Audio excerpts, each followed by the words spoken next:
What's up, everybody? Welcome back. Hope everybody's having a great day or night whenever you're watching this. The Minnesota Timberwolves, man, they absolutely napalmed the Phoenix Suns in the first game. They beat the hell out of them, smashed them, smoked them, did everything that they wanted to do, and I thought it was super impressive because a lot of people were picking the Suns to beat the Timberwolves, and I thought that was kind of disrespectful. We have an 82-game sample size of one team being legit and one team being very shaky. I was never going to go against the team that was being legit all damn year long, even with injuries and such, just like everybody else. The T-Wolves just came out and stomped the Suns. It's only game one.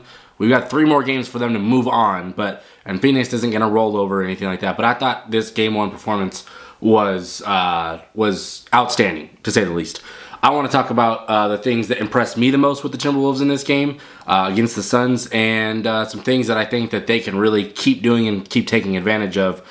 Because styles make fights, and they have a particular style that is hard for the Suns to go at, to combat. So, yeah, let's get into it. If you're new to the channel, please subscribe. If you enjoy this kind of content, please like the video. But the first thing is that Minnesota Timberwolves defense is as legit as it could have ever been talked about. They're the #1 defense in the league for a reason, and it was very obvious in this game because they're all like 6'5" and bigger, with incredible length, and there was no passing lanes, no driving lanes, none of that for Phoenix, and that was obvious. You look 1 through 5, they were getting locked down, with the exception of Kevin Durant, because Kevin Durant is Kevin freaking Durant, he's going to get his no matter what, but Devin Booker struggled. Bradley Beal he had some spots, he had some good moments in the game, but ultimately didn't get off.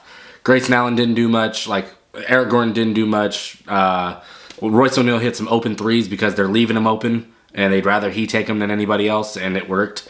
Like, this is a team that has 3 of the top 25 offensive players in the league, and they didn't even get 100 points. That's how good Minnesota's defense was, because Jaden McDaniels, Rudy, Anthony Edwards, of course, even Cat was playing really damn well. Conley does pretty good when he steps in there. They just, and hold on, Nickeil Alexander-Walker, you can't forget about him because the dude had 3 steals in the first half. And I think somebody on the broadcast said that was the first time in Timberwolves playoff history that's happened or something. That's pretty incredible. He had 4 steals in the game. Also had like 4 threes. Nickeil Alexander-Walker is one of those guys that I thought was a major bright spot. And that's one of those things where that 16 to 18 points is a major difference in that game. Because those points off the bench that the Timberwolves got from Nickeil Alexander-Walker, Phoenix didn't get from their guys. And that pretty much could tell you the whole story. You know, it's like, okay, we expect Ant to go off and hit 30. That's okay, that makes sense. Cat could get you 20. Rudy could get you 15 and 16. Naz Reid could get you a 20 piece. Conley could get you 15 to 20. You don't think Nickeil Alexander-Walker coming off the bench is going to be the one to give you 4 threes and give you 16 to 18 points. That's just not something you game plan for. And he came out and smoked him. So he deserves a lot of love too. The Naz Reid transition, Kyrie Irving layup was awesome for a dude his size to be doing a step through reverse in transition. Is just mind-blowing to me how far everything has come for him, because he's one of the better big men in the league now. And a couple years ago he was young and raw, and now he looks like a really, really damn good player.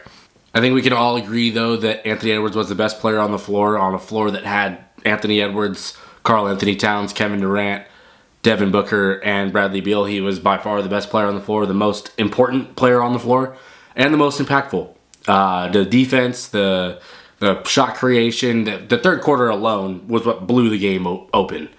18 points in the third quarter, and I think he had 3 threes in the last 2 minutes of it, where it was just pulling up. It wasn't like he was just sitting there wide open waiting off the drive. It was literally just pull up threes, bang, bang, and bang, and that sealed the game. Other things I noticed in terms of how Minnesota played, they were way more aggressive on the glass, and I think that's something that they know, because Phoenix is a smaller team and doesn't have the depth.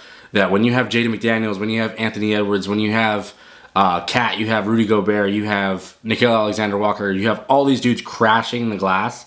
They had 13 offensive rebounds. Phoenix had 3. You generated 10 more extra possessions in a game where I think both teams had about 14 or 15 turnovers. Those 10 possessions and you win by 25, this says a lot. And Anthony Edwards don't get no calls. He was not getting anything called for him when he drove to the rim. But nonetheless, they were still effective in getting to the line. Rudy Gobert was good when he got there. Cat was good when he got there.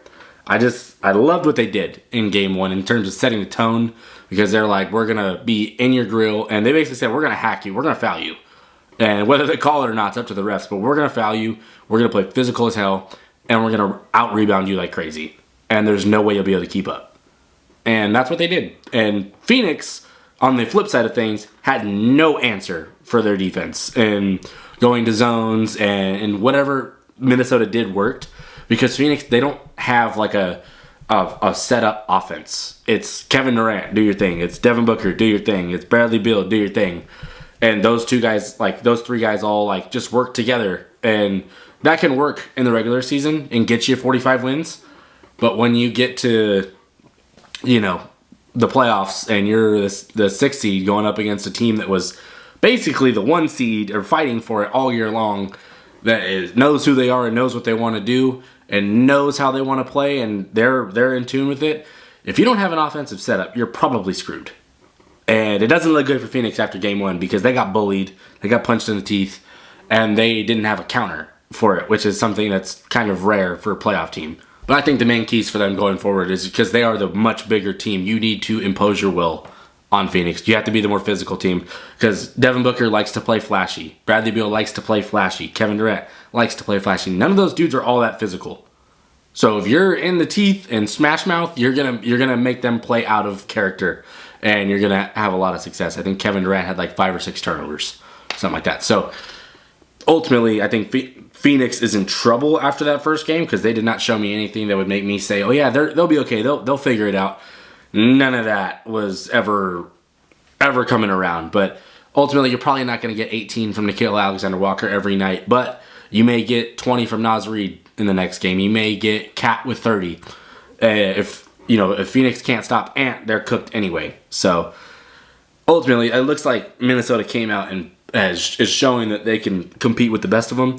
And it's only 1 game, but I loved everything I saw in that 1 game. But what did you find most impressive about that game 1 performance? I thought that the defense was just awesome. I thought Nickeil Alexander-Walker was amazing, perfect off the bench. Couldn't have asked for more. And I thought Anthony Edwards was the best player on the floor. And in a series where you've got Kevin Durant, Devin Booker, and Bradley Beal on the other side, if you have the best player on the floor, that says a lot. But anyway, if you're new to the channel, please subscribe. If you enjoy this kind of content, please like the video. Appreciate you for watching. I'm done. Peace.